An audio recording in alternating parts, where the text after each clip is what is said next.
During this time of quarantine, Joel asked for us to reflect just a little bit about what maybe God has been speaking to us and teaching us.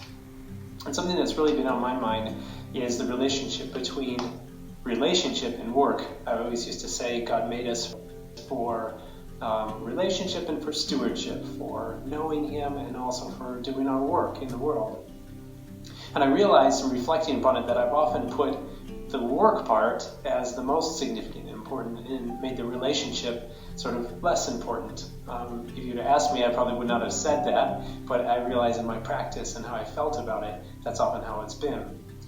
And God's been speaking to me and really helping me to shift that picture of understanding the centrality that is really about relationship with Him, and that our work, our stewardship really comes out of that. And I think part of the relationship between that lesson and this time is just how much less I find that I'm able to do.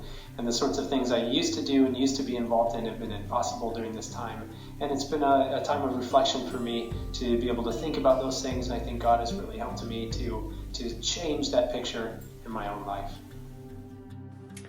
Hello, dear LCC community. My name is Asya Rushanova and I'm from Kazakhstan. I'm one of the spiritual life student leaders, and I want to share my testimony with you. This year was crazy and full of unexpected events that happened in my life, and I think the February was one of the toughest months that I ever had in my life. On February, I lost 2 of my family members, and this hit me so hard. I want to thank God for giving me trustful friends and people who encouraged me while I had these tough moments. And I really want to encourage you to depend on God, trust Him, and never forget about your friends. Thank you. Goodbye. This semester, God has blessed me and taught me a lot. His blessings are the caring professors, the friends, the opportunity to see my family here on quarantine, and He taught me to appreciate my health more, to trust His plans more, and He taught me from His Word to prioritize His kingdom. Also, God showed me some of the areas in my life I can work on. Hello everyone, my name is Anna Maria and I am a senior. As a senior, this season has been a little extra difficult for me because not only am I about to move away from this awesome community, but it's also been very hard to make future plans because everything has been shutting down. I remember having a conversation with our lovely counselor Ina, and I was telling her about these worries and fears of mine, and she said, you know, Anna Maria, it seems like you have a bunch of fires going on in your head. And I thought that's correct, because every tab I would try to open in my head would just scream panic and stress. But actually I was reminded of one of the verses through which God has continually spoken to me in this season, and that is Psalm 46:10, which says, "Be still and know that I am God." This seemingly simple verse has given me the reassurance that I do not need to rush, I do not need to worry, and I do not need to stress out, because God holds my future in His hands and He is in control of the world. The Bible reminds us of how good He takes care of the birds and the flowers. So if we're His people, He's going to take even much greater care of all of us. This semester has been very challenging, like for every student in the university, but in the meantime, when I was dealing with my challenges and the study system is changed and different things pop up in a different way, I realized that God is still with us. And the main thing that I learned from this semester and this time of quarantine, that sometimes we get depressed because we are hoping for so many things and we are expecting so much, and in the meantime we forget to appreciate what is already around us. And yeah, so this was my main takeaway from this semester and this time of quarantine. Hello Chapel, my name is Yulia. I want to share with you how God heard my prayers this semester. So in fact, I was praying to God for a long time that He would change my heart. I wanted him to make it softer, less selfish, and I wanted God just to teach me how to love others. And now when semester passed and I analyzed the time, I understand how well God heard me, how many people He sent into my life that showed me love and who showed me that people who surround me are much more valuable than my studies, my tests, and even my feelings. And even though I'm still on the path of changing, I understand that along with love, God brought much more joy into my life. Hi, my name is Paula, and I just wanted to say that I miss LCC. At first, when I was at home, I was questioning how will my spiritual journey look like, but then God told me that He's not that concerned about where I am or with who I am. He wants to know what kind of person I am becoming, and He wants me to trust Him more and to be patient and to continue to see Him. So there's no better way how to teach me to trust Him than to put me in circumstances where I need to trust Him. So I pray that every day you would become more like Him, and you would see how He's teaching you many things every day. So yeah, hope to see you all in September, and stay safe, wash your hands. Well, this has been my last semester of my university career for undergrad, and I am stuck in Scotland, and it's been very interesting and very crazy. Not only am I going to starting a whole new chapter of my life, but also I'm doing it in a world that's pretty scary sometimes. But I think with God and like knowing that He's always there and understanding that, I've been able to still be solid. Like, I'm not freaking out. I don't worry about what's gonna happen. That I know that God will make sure that I'll be all right. I think that's what's carrying me on. Hey there. This semester has taught me a lot of useful things, and I have learned a lot about me. But the most important insight that I have taken from this semester and the remote learning and everything that is new to our life is how important is the self-organization and self-discipline. This is one of the most important things, because when you have those two things in place, you can do pretty much everything remotely at your home, and you're good to go. During this time, the Lord showed the importance of the perspective I take when I look at the challenges and how I respond to them. It could feel like self-isolation is a big disruption to all our attempts to spread the gospel, to hang out with friends, to share food and have tea with them. And in the beginning of the quarantine, I felt pretty much like this until one thought crossed my mind. Roberta, Paul wrote letters in prison. It can sound crazy, but I think the best thing about imprisonment was, as Paul said, what had happened to him had actually served to advance the gospel. And I believe that the gospel was able to give out its brightest light precisely because Paul had this opportunity to show it regardless of circumstances. And the Lord just reminded me that we all have those unique opportunities to show it and to share the hope of the gospel, not in spite of our circumstances, but precisely because of them. So I could talk and talk what the Lord has been doing recently in my life, but I'm just feeling grateful that He's using this time to change the way I see many things. And I was just thinking maybe we're not having a break, but we are stepping into something new. Hello, friends. It's always good to be together to think about our God. And I have been reflecting a little bit about what is God teaching me during this uncertain time that we're living in, and that it was about time I start learning. And I have been reflecting on lament. There's a whole book in the Bible dedicated to lament, and 40% of the Psalms are dedicated to lament. And what is a lament? A lament is an honest prayer to God, telling you how you feel, like it's not okay right now, Lord, and then reaffirming our faith in Him and what we know about Him.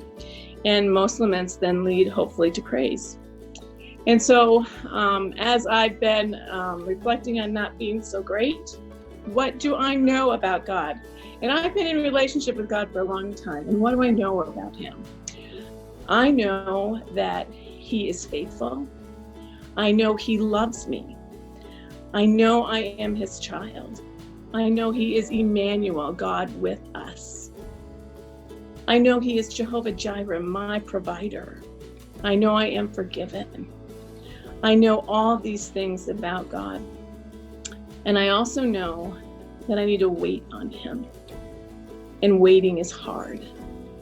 And so as I reflect on all I know about God and all the promises he has for us, I am also reading through the Psalms with Hannah and Pastor Joel, because so many of them are laments.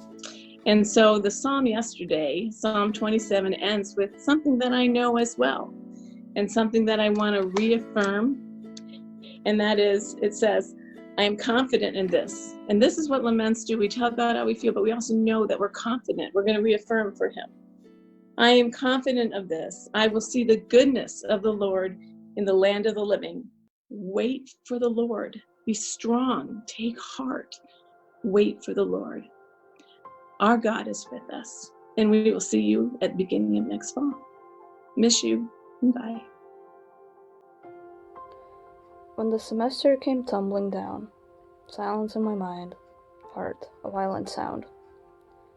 But God cloaked me in his reassurance, pointing to the next couple weeks of endurance. The enemy tried to intervene, feed me lies, scenarios unseen. But the Lord was there, his stance firm and broad. Be still, my child, and know that I am God. Trust. First, patience second. Through and with his word he beckoned, and so his peace washed me anew, calmed my soul like fresh morning dew. Hi, LCC community. When Joel asked for testimonies about what we've been learning through the quarantine, what God has been teaching us, the topic that came immediately to mind was metaphors. Now, bear with me, I know this is kind of a stretch, but I've been thinking a lot about metaphors recently. I've shared some of these thoughts already with some of you through different channels, but I thought maybe I could share it more widely here. So, when I'm thinking about metaphors, I've really been thinking about the metaphors we use to talk about the quarantine and coronavirus in particular. I've heard a lot of messages that have said that we need to fight, battle, win, defeat, kill.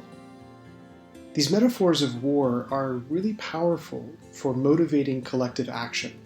We all come together to face a common enemy. But one of the things that I've been learning through this time is how metaphors shape our reality. There's a different set of metaphors that might help many of you the way that they've helped me.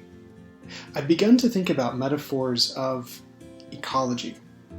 So, asking myself the question, how do we coexist with something like coronavirus? It's fundamentally false to assume that a virus has a motivation to harm you in any particular way. It's a sad consequence of the nature of viruses, of living in a fallen world. Really, when I think about it, metaphors of ecology that ask, how can we support each other? How can we live as a community of fellow human beings, but a community who share a common earth. Share a common earth with animals, predators, prey, but also with viruses. Thinking about things in this more holistic fashion and thinking through metaphors of ecology has really been comforting to me, because it reminds me of a truth that is taught throughout the Old and New Testament, that we are in God's hands. That the ecology we see is one of sustenance provided not by our own fight, not by our own battle, not by winning our wars, but through the benevolence of a kind and caring Father. I hope that helps some of you the way that it's helped me, and I look forward to seeing you all again, face to face. Hi everyone, thank you Joel and Hannah for inviting me to share this testimony in the last chapel.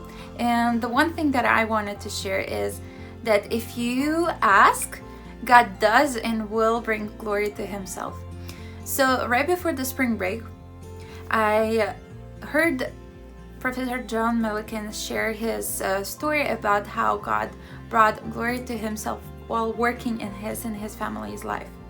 So I was so inspired by his story, and so I decided that, I should pray the same thing. So I was praying this before the spring break, and during the spring break on Thursday, I went back to Klaipėda and collected data in one of the high schools. So while I was collecting data and teaching the kids that day, Lithuania announced that all educational institutions are going to quarantine and to a remote learning.